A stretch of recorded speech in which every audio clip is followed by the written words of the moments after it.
So, ladies and gents, do you remember Samba TV reported on the viewership figures of Ahsoka? And then, almost immediately afterwards, like clockwork, like they were expecting it, Lucasfilm dropped a press release to say, no, that's wrong. Ahsoka was a smash hit success, a huge success, broke records, great series, watch it, 10 out of 10. What now? Nielsen numbers have come out, and they are seemingly telling the truth as well as what Samba TV was. So yeah, funny. A big fail for Lucasfilm, because they poured a lot of money into this, and they're painting this as the next big thing. So this is terrible for them. And I think as well, like, it's terrible for Star Wars fans in general, because it does show the decline of the brand. You know, arguably this series, bringing in Thrawn and things like that, should be huge, right? And especially like how they touted it, and you know, I know Ahsoka's not for everyone as a character, but it should be huge, or at least it should be much bigger than what this is. Let's put it that way. So let's take a look. Hit subscribe if you're new here, guys. So the new Nielsen numbers reveal that the premiere viewership for Ahsoka was far worse, not just a little bit, far worse than Mandalorian Season 2 and Obi-Wan Kenobi. So Nielsen reports that Ahsoka viewership clocked in at 829 million minutes viewed for the week. So this is across a whole week of August 21st through to August 27th. The week that Lucasfilm released the first 2 episodes of the series onto Disney+. And they thought it was amazing. They were like, this is great. We love this. It's a smash hit success. Rip-roaring success, they said. So here's what it is. I mean, behind Suits, that's seemingly just blown up these days. Who is Erin Carter? Bluey. Grey's Anatomy. Ahsoka. So in at 5th place. Not great. Now this is less than the premieres for The Mandalorian Season 2 and Obi-Wan Kenobi. So The Mandalorian Season 2, for perspective, did 1 billion minutes. Just over 1 billion minutes. And Ahsoka did 829 million minutes. That's not good, is it? That's quite less. That was back in 2020. Now, of note, the premiere numbers only include the first episode for The Marshals. That was literally 1 episode. 1 episode of The Mandalorian Season 2 crossed 1 billion minutes. 2 episodes of Ahsoka, and they're quite long.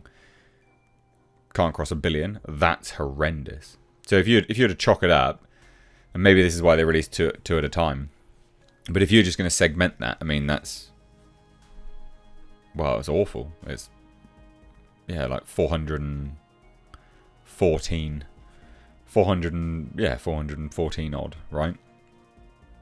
Million minutes per episode. That's pretty bad. Pretty bad. Like 2/3 down. A little bit under. So Obi-Wan Kenobi premiered with 958 million minutes back in 2022. Like Ahsoka, it had 2 episodes. So it goes to show the decline of the brand itself. And I think that's a fair point.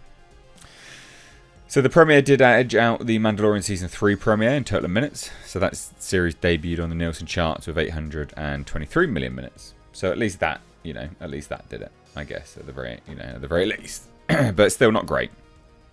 Not great at all. Excuse me, my voice is getting a bit terrible at the moment. So Ahsoka also racked up more viewership than the Book of Boba Fett's premiere.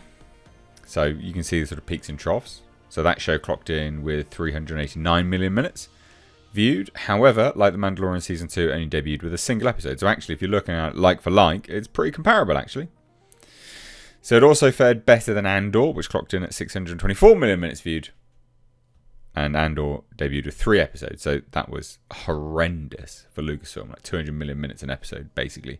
Again, if you're going to segment it all down. Not good. But still, Ahsoka, not good at all. It's that gradual decline of quality. Or brand response. I'd say actually the quality of the show in terms of its technical perspective viewing actually looked pretty good, Ahsoka. It's just bloody boring. So these Nielsen numbers follow up reports from Samba TV that indicate the series had one of the least viewed Disney Plus Star Wars shows since the premiere of The Mandalorian Season 1. And that's when Lucasfilm absolutely shit the bed and was like, no, it's not true. It wasn't 1.2 million households, it was 19 or something like that. Crazy. Absolutely crazy. And again, you'd have VR, Valiant Renegade drop in here and be like Mando Season 2 and Obi-Wan both measured at 4 days, with Ahsoka now at 6. So, again, Samba TV replied, Obi-Wan came in at 2.4 over its first 6 days, so it just goes to show how different that is. Not good. Real massive decline in quality. Massive decline in quality. And then you had Lucasfilm President Kathleen Kennedy being like, Ahsoka's become a fan favourite with people of all ages. It's wonderful to see her continue to resonate. Because it debuted series, 14 million views, making the series the #1 globally on the streaming platform. I mean, it's terrible. What are you doing? Absolutely atrocious. So the firm explained the discrepancy between Disney's numbers and theirs. Disney has released their global individual viewership numbers, whereas we pushed out data showing US household viewership over a short time period. Hope that helps. That was Samba TV running damage control for Disney.